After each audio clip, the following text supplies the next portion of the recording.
Hey,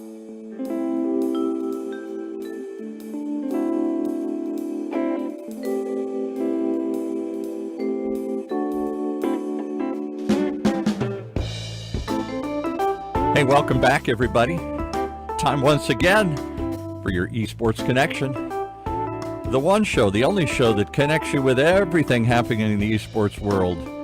We'll say right here from the, we'll think of it as the center of the esports world, at least in Southern California, as we stream live from our studio here at the University of California, Irvine, with the people who have created and brought about the esports Little League here to Orange County. That's a first. There's a Little League for esports. Welcome, Vincent Yard from Valhalla Esports in, where are you at? Lake Forest. In Lake Forest, right. Yeah. All good, Paul. Thank you. All good. Yeah, welcome. Yeah, thank you.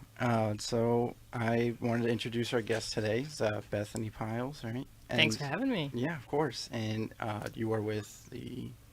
I'm with the United States Esports Federation. That's a big one right there. That is, yeah, USCF. Yeah, so I just wanted to thank you first and foremost, obviously, for coming on the show with us, and it's a pleasure to have you here. And I just wanted to jump right in and ask you, what do you do over there, basically? Well, I've been in esports for a while, so there's been a lot of XP prior to this, but my title is Player Development Specialist. Oh. So my entire focus on is getting players set up to compete, and that happens from recruiting the players themselves, actually trying them out to be on the team, and then actually managing them once they are recruited, so coaching them through qualifiers, etc., and then competing internationally. So I'm actually traveling with these players and teams that qualify for these international tournaments and making sure they're doing their best. And it's a lot of hand-holding, to be honest. It's a lot of making sure just players are healthy and good and ready to compete to their best. Yeah. Okay. Wow. That's a lot right there. So I mean, but so I mean, even before that, have you been in this field for like a very long time, like your whole life, or? No, I've dabbled in esports. Esports is something that, first of all, it's something that I love. It's a passion of mine. I'm a gamer. I never saw it as a career until maybe the last 6 years or so. So professionally, I've been working in it for the last 6 years. Prior to that, I went to college and I studied anthropology, had no idea what I wanted to do, and I was just very curious about the world. And I ended up working as a caseworker. So I was a caseworker for intimate partner violence or domestic violence. I was on a hotline working with cases. I was a refugee caseworker as well. And those jobs are extremely time sensitive, but they're also very draining, and it's a lot of focus on people and trauma. And in my free time, I was going home and gaming. Okay. That was how I relaxed. Yeah. And at some point I just thought, I wonder if there's actually a way to make a career out of this. I love it so much. This is where my community is. So I started sort of looking to see what kind of jobs were in that scene and what kind of matched what I already had done. And I loved working with people and youth. So it seemed to be sort of, can I combine this knowledge I have working with people with this love of gaming? Yeah. I sort of stumbled my way into a few early jobs and then have just solidified a reputation since then.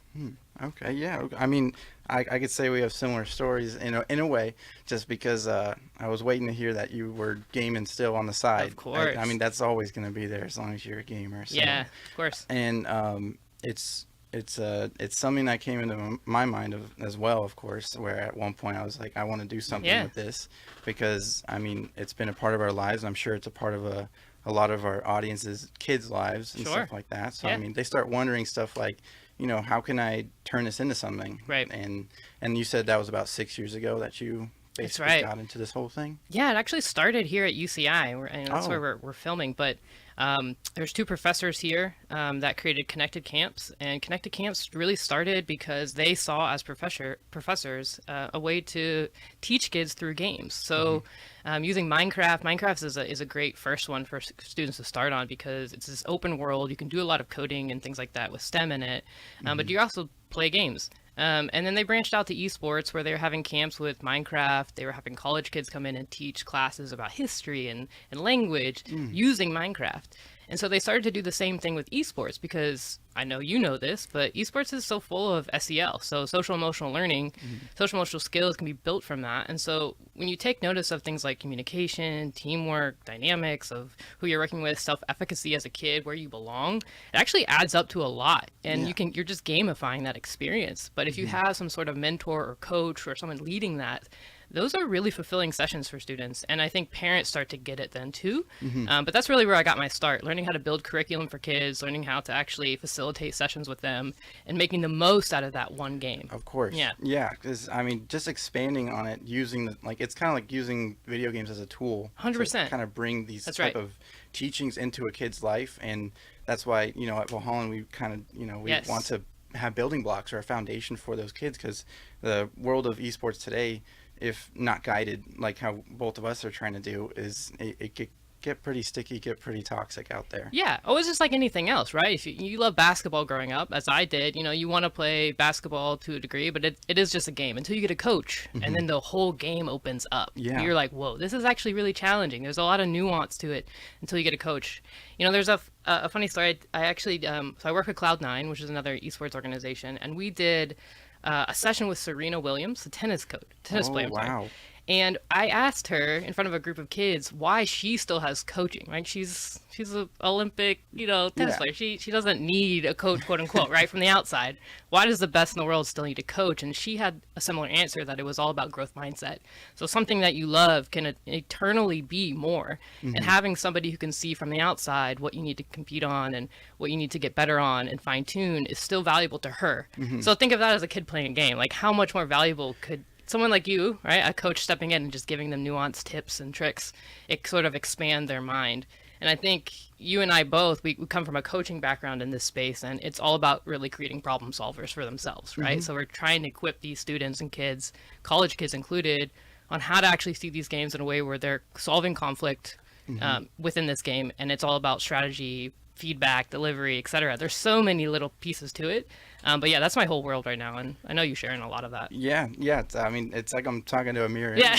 Yeah, no, exactly. I mean, and to bring it back kind of to, because I'm sure a lot of the parents' ears perked up when they heard STEM, and they, so I mean, if you can, you already said a lot about it already, but because I'm sure a lot of parents are still kind of questioning, like, how can you really have STEM in video games? Because when they're just at home hearing the kids like on the headset, screaming at their friends saying, pick me up or something, like, what are you doing? Right. So when they come to be coached by either you or me, regardless of their age, what do they get out of that STEM feeling for them? Well, I would say, first of all, like, from parents looking out, or really anybody who's not endemic to the space, the lingo and jargon that your kids are using may seem off. It may not seem like they're getting those skills, and that's why it's so critical to have some sort of mentor in that space with them, because you may not be hearing these things, but they are happening. So they may say things that look like they're tilted or they're frustrated, but that's actually just part of the process. One of my favorite coaching philosophies is that, tilt or frustration, kids getting upset during a game, things like that, we're not actually trying to eliminate that necessarily. Conflict is endemic to the game itself, right? There's conflict in the game we're all trying to resolve. So we're trying to make better problem solvers. Exactly. So them encountering a problem or getting frustrated is actually kind of a win for us, because we can then mediate and help them cope through that skill. So it's not all about them just like, having a great time all the time. It's actually letting them encounter challenges and then us helping peel back like what that looks like, because that's what actually transfers to life skills. That's what's actually going to transfer to a job or to school one day. How do they overcome those challenges? And so just like anything else, there's tools in the pocket of every coach that has sort of a philosophy around it. But I think you and I share in that value where we're always trying to look beyond the game, try to set those kids up for whatever they want to do in life. And STEM, of course, is included, but it doesn't mean they have to go into that field. But I've seen kids just transfer skills over and over from, a club or a boot camp or working with a coach to, just having better coping skills. They handle pressure better, right? Yeah. They don't get as upset with their parents, when they're challenged at home. So it's little things just like a sport would give them. Yeah, exactly. The thrill of competition. That too. I guess. Yeah. That comes into a lot of it. But then as soon as that, loss factor comes into them, a lot of these kids don't know how to handle that. Right. And then that's what we're here to do, basically, Right. is bring that back to them and say, hey, let's overcome this. and then all of a sudden, like you said, they're problem solving for themselves. Exactly. They don't even know it's happening sometimes, which is great, which is why gamification is so interesting, because kids don't feel like they're learning, but they are. That's why, you know, if you get a kid in Minecraft, you can explore an entire planetary system, right, in Minecraft, but to them, they're not learning necessarily. They're there for a good time, but they're absorbing so much through that. So again, you could pick any game and you could do the same thing. So coaching doesn't have to be game specific. You could have a good coach and they could coach any game. Yeah. Because they're transferring skills, not like necessarily that game knowledge that you could Google, or you could, you know, just grind through and get better, or watch a YouTube video. That's not what that coach is there for. They're actually there designed to really polish those skills around the game. Yeah. If we had a long description for Valhalla, that's literally what I would just because, I mean, in just my short experience having this open in Lake Forest, you know, I've been coaching basically all the games there, and and what I realized is that every gamer is like, they're all different, of course, but they all still share that same mindset sometimes, where they'll get tilted, they'll get frustrated. Sure, yeah. And there's certain things they need to work on in the game, of course, but there's other things they need to work on just being a part of a team in general. Right. And the whole mental aspect of that is huge also. Yeah. Because that correlates to, or that's going to lead me into my next question, that brings them to the pro level scene, or I guess collegiate to pro level scene, because they, of course, let's say they have all that building blocks now they're up here at this level, and now they're in contact with the likes of you guys. So what would be like the process for them, like to get into that whole world? Well, a lot of it is their own reputation. And so, you know, when I pick players, I actually follow my own rubric when I do it, and I have a committee of folks around me. So I'm not the sole one doing it. We're looking at a community of folks. So if I pick a game, I'm actually looking for industry leaders within that game, and then I want them to help me boil down who's actually applying. So of course we get hundreds of applicants that want to be part of this team, and it boils down to 5 people, right, on a team. And so finding those people, it's not just about their skill. I've worked with the top 500, the best 1% in the world in some given games, and sometimes they're the worst on a team. Wow. And skill alone isn't good enough anymore. It used to be. That used to be also your reputation, but now it's more about charisma. It's also about how you represent yourself. I need players that can represent themselves well on a global stage, right? And which means they know how to behave. They know how to speak to media. They know how to, you know, actually perform and lose sometimes, right? They handle themselves under pressure, and that is a lot harder to teach. That's where things like Valhalla and, you know, grassroots esports and training your kids young is so important, because now pro scene and global scene, they're looking for much more mature players. Being good is not enough anymore. We want a mix of both. And so there is competition out there now.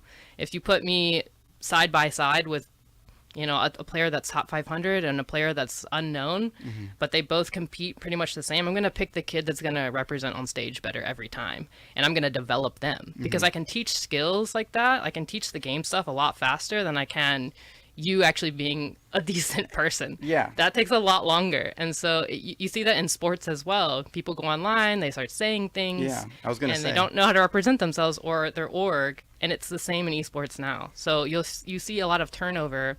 And the best thing you can do now is sort of build your reputation on some of those really positive factors.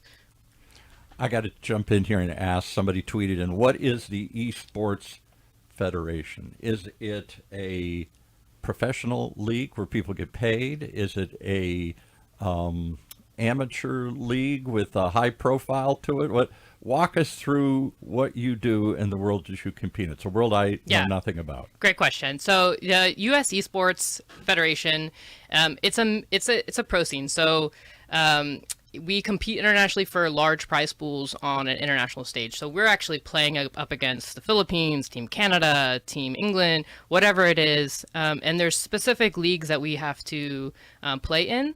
And so as the U.S. team, or as the U.S. Federation, we actually have the slot for the IESF, which is the International Esports Federation. Oh.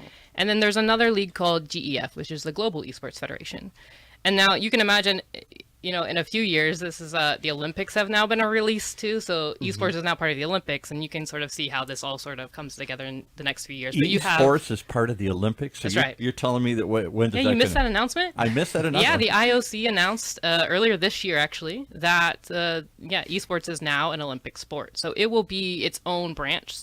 So it will not be, you know, Summer Olympics, part of that, or Winter Olympics part of that. Those are its own separate entities. Right. You know how they have the Paralympics, which is sort of outside of everything, right. and it has its own timeline. Esports will now have its own as well. And Saudi has a lot of money involved. They're going to be the first country to host this, and then it will continue on. But you can imagine, so like as the U.S. Esports Federation, you know, we want to bid into being that Olympic team, and being the qualifier for the U.S. players. And so that's what we're doing now. So we recruit players, and based on their performance, they make money. They do not make a salary with us. However, most of the folks that we're poaching and recruiting are coming from pro orgs already. And that's not necessarily because we're looking for that, but most of those players are the most ready. A lot of players from our team actually came from FlyQuest, our women's team, especially FlyQuest Red. And we picked them because they're so much more mature already. They've traveled a lot. You know, they went to our competitions and then they flew to Sweden right after. And to be able to have women like that already kind of know how to handle themselves, they know how to deal with a visa, they know how to get on an airplane, they know how to show up. That's hard. It's really tough. That's, you know, you're on your own. You have to be very individual, and so we're looking for players that compete on the amateur and pro scene to be a part of us, but we have amateur players as well. When I recruit, I'm really looking for, I need at least 1 or 2 veterans on the team who likely have played on a pro team before. Everyone else, you know, we can develop, we can insert them in. You know, esports is so young. There's a lot of amateur players that never made it on a pro scene, and it's not any of their fault. So, you know, we are a pro org, but a lot of the players that we keep it open. We have open applications as well. Wow. Well, I just can't believe that it's actually on an international stage, right? like so much Yes. as that. I mean, I don't even know if a lot of people know that in general. I don't know if they think it's maybe just in their area or, right. You know, I mean, I hear a lot about local tournaments and stuff like that, or, Yes. or, you know, a lot of parents generally think that's just all local, or maybe just only in their state, or maybe, oh, it's all Texas, basically.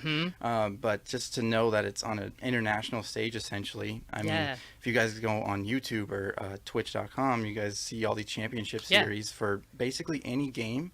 And it's insane how many games there are nowadays. Like, you were actually just telling me something about, it's not even a game, it's Excel. Like yes.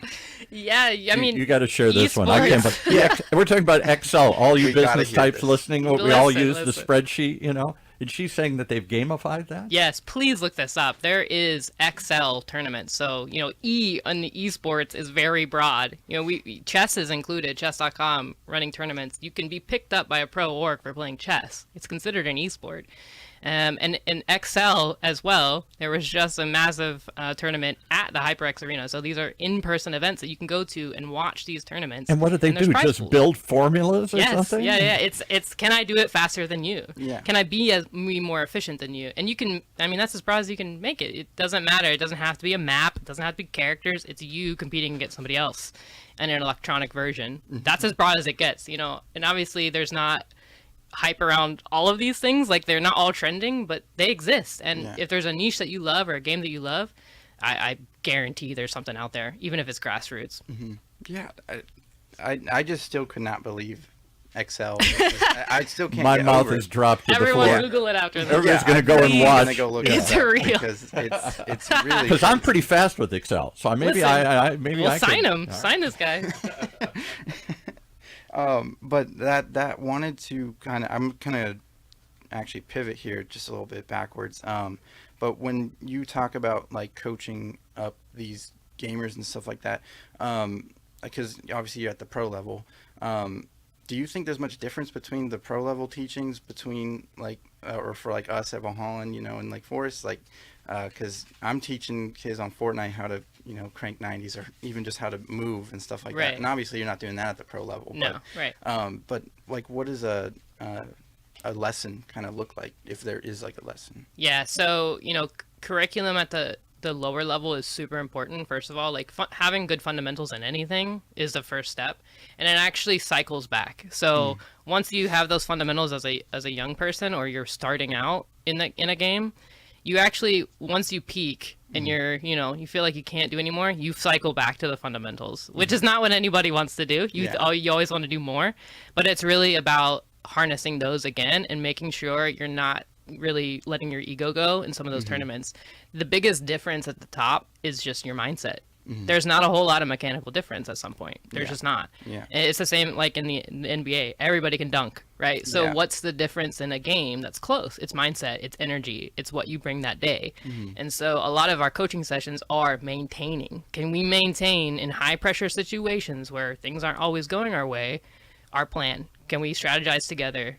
Like under pressure. So a lot of our teams come together and we scrim a lot. So it's not always a coaching session where we're sitting down and I have a plan. It's we have a strategy because we know our opponent and we need to sit down and we actually play out that game.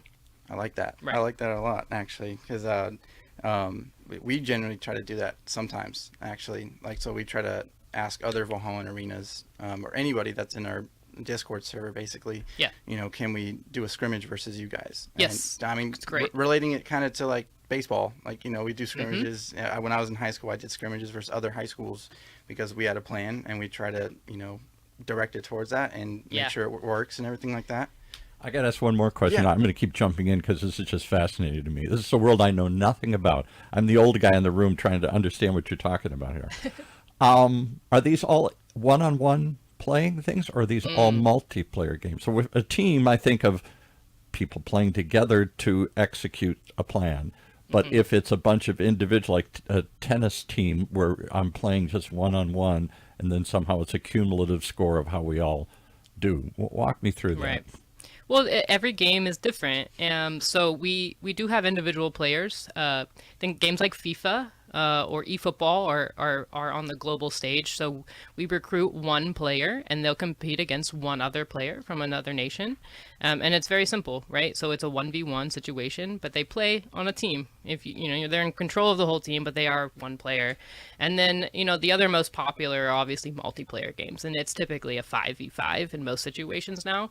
And so there is a team of 5 individuals up against another team of 5 individuals going head to head with their respective roles and abilities involved. And there's a lot more synergizing on those teams. And do you watch film on the other team? Do you watch 100%? And you try and figure out what they have a tendency to do, and then how you're going to react or block that? Or... Yeah, just like traditional sports, and I love traditional sports, but you know, you basically sit in the room and you VOD review. We call it VOD, which is essentially you watch replays of your last performance, but you also watch VODs of the other team. And so you want to know, sort of, just like, again, in sports, everyone sort of has a play style, right? Some teams are really aggressive with offense, some are really defensive. And so you want to know who you're going up against and sort of what their patterns typically are, what sort of heroes they typically play, so that you know how to counter. And just like traditional sports, you know, you're just matching up your opponent and trying to make good decisions and prepare for that opponent. Wow. Do you ever have trick plays? 100%. Yeah, those are the most fun. Yeah, trick plays always got to be in any type of sports. Yep. Like, it's amazing when it works too. Like, it's something, even when I've watched trick plays online, I tried to do some with my kids like a couple weeks back in our season, and unfortunately they didn't work, but that's okay. But seeing them online, it's just like you're watching a football trick play or something, or like the hidden ball trick in baseball. Yeah. It's insane. Yeah, I sit on my computer watching my players, and it's like I love the Steelers and I love football, and it's really like watching them win. I'm up, I'm animated, I'm like, yes, that worked, let's go, we planned for that, that's exactly right. Exactly. It's the same feeling when it doesn't work. Like, okay, we go back to the drawing board, we know what happened. But yeah, there's plays that you anticipate and you can call out.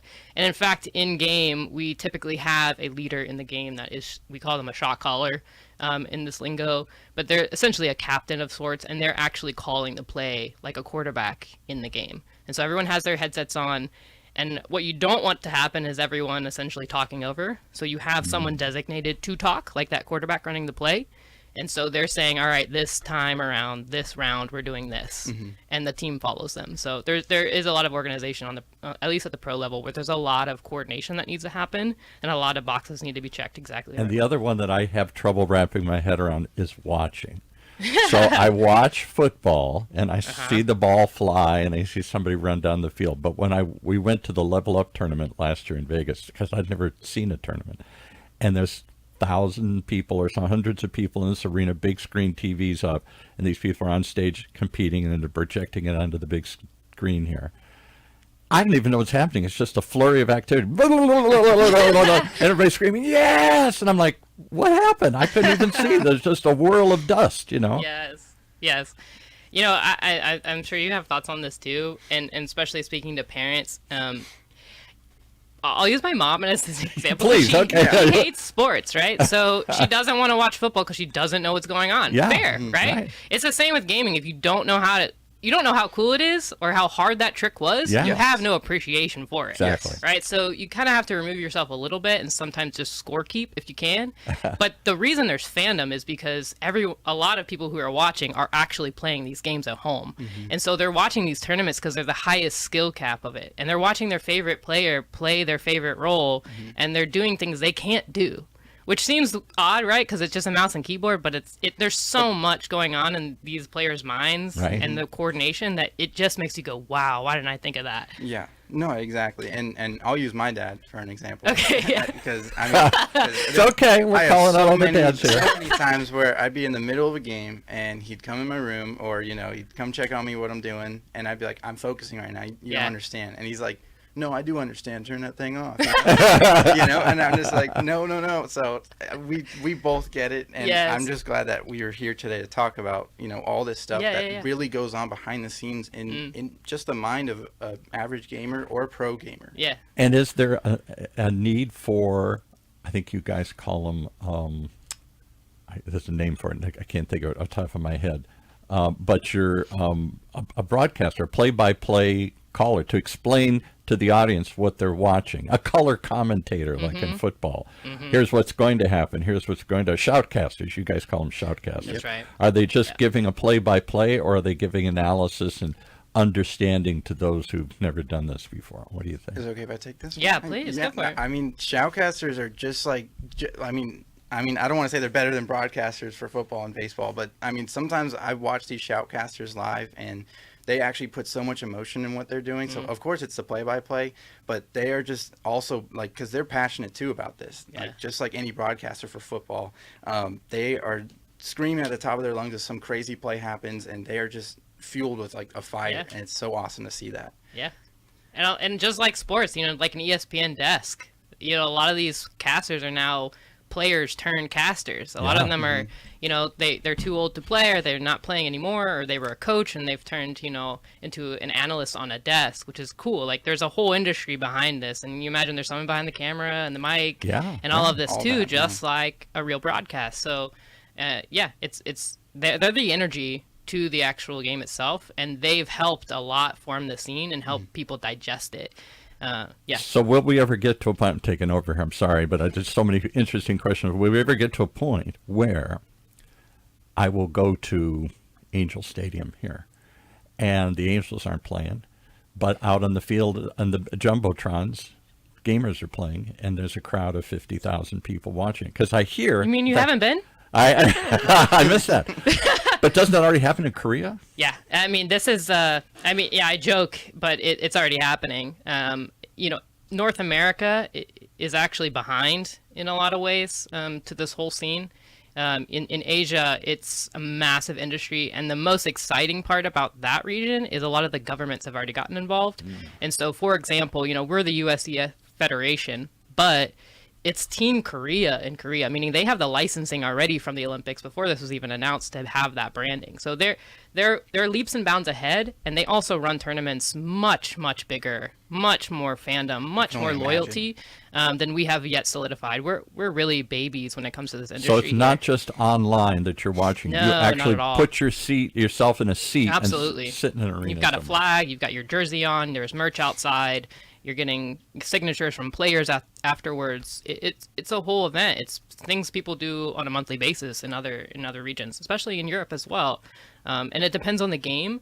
U.S. is still trying to figure out, I think, like, what do we love? And we tend to go towards what's trending here. But some games just never die in other regions, and they've had fandoms for years. CS:GO in Europe. And then League of Legends over in Asia is just, it'll never die. It's just... There's a lot of money involved, and there's a lot of fandom already. And, of course, big corporations are getting behind this and sponsoring. Absolutely, I see even here you've got banks and insurance companies and stuff, because it's a way to reach That's right. young people where they're at. Yeah. I'll talk about Korea. We boot camped there, so I actually take players to Korea to actually boot camp. And we do that because a little bit of it is the technical side, meaning if I jump on a computer right now, I have to play with you because you're in North America. That's just how the computer works. However, some of the best players aren't in North America. So if I actually want to get really good and I'm already the top 5%, the best thing you can do is go play with the best around the world, and it's in Korea. And it's for a reason, because they have actually solidified their entire industry around business where it's lucrative for the players. They can do this full time, and they just are so innovative. They taught me how they prepared their pro players for a massive tournament. They actually built an arena. They were supposed to, I think it was in Malaysia that they were going to fly to. They built an arena in Korea.